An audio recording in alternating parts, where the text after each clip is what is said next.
Young tiger NTR అంటే global star range ఉన్న hero. India నుంచి జపాన్ వరకు ఎన్టీఆర్ పేరు తెలియని వాడు ఎవ్వడూ లేరు.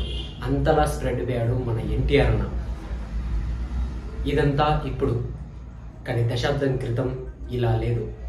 ఎన్టీఆర్ అభిమాని అని చెప్పుకోవడానికి కూడా ఎన్టీఆర్ ఫ్యాన్స్ ఇబ్బంది పడేవారు. 19 స్టార్ హీరోయిన్ ఎన్టీఆర్ ఆ తర్వాత 2010లో బ్యాక్ టు బ్యాక్ 2 హిట్స్ ఇచ్చాడు. ఆ తర్వాత 3.5 ఏళ్ల పాటు ఎన్టీఆర్కి హిట్ అన్న మాటే లేదు. ఏ మూవీ చేసినా, ఏ డైరెక్టర్తో చేసినా ఎన్టీఆర్కి ఘోర పరాజయమే ఎదురైంది. ఎన్టీఆర్ అభిమానుల్ని చాలా నిరాశపరిచారు ఆ టైంలో. ఇక ఎన్టీఆర్ పని అయిపోయింది అనుకున్నారు అందరూ. ఇక 2017లో NTR Puri Jagannadh movie Temper movie announce చేశారు. ఇది కూడా ఎన్టీఆర్ ఖాతాలో ఫ్లాప్ మూవీ పడుతుంది అనుకున్నారు అందరూ. కానీ అందరి నోర్లు మూయించేలా ఎన్టీఆర్ నా మూవీతో హిట్ ఇచ్చాడు. 2017 ఫిబ్రవరిలో మూవీ రిలీజ్, అలాగే 2017 జనవరిలో ఆడియో లాంచ్ జరిగింది.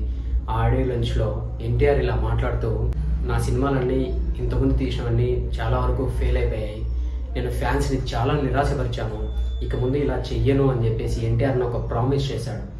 ఆ మాటని ప్రామిస్ చేసినట్టుగానే దాన్ని నిలబెట్టుకుంటూ ఎన్టీఆర్ అన్న ఎత్తిన కాలు అట్టుకునేలా ఉండాలి ప్రతి ఒక్క అభిమానిని ఆ రోజు చెప్పిన మాట.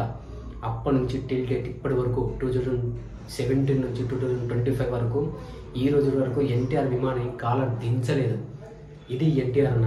ఎన్టీఆర్ అన్న ఫ్యాన్స్ని ఎంత ప్రేమిస్తాడంటే, ఆయన ఒక మాటనిచ్చి దాన్ని ఒక ప్రామిస్ లాగా నిలబెట్టుకొని ఈ రోజు వరకు ఫ్యాన్స్ని కాలర్ ఎట్టేలా చేస్తున్నాడు. అది ఎన్టీఆర్ అన్న అంటే. ఈ టెంపర్ మూవీ రిలీజ్ అయ్యి 10 ఏళ్ళు అవుతుంది సందర్భంగా, అప్పటి నుంచి ఇప్పటి వరకు 10 ఏళ్ళు అవుతుంది కాబట్టి మరోసారి ఫ్యాన్స్ అందరూ గుర్తు చేసుకుంటున్నారు. సో మన వీడియో నచ్చినట్లయితే ప్రతి ఒక్కరు సబ్స్క్రైబ్ చేయండి. అలాగే ఎన్టీఆర్ అన్న ఫ్యాన్స్ లైక్ వేసుకోండి. బాయ్.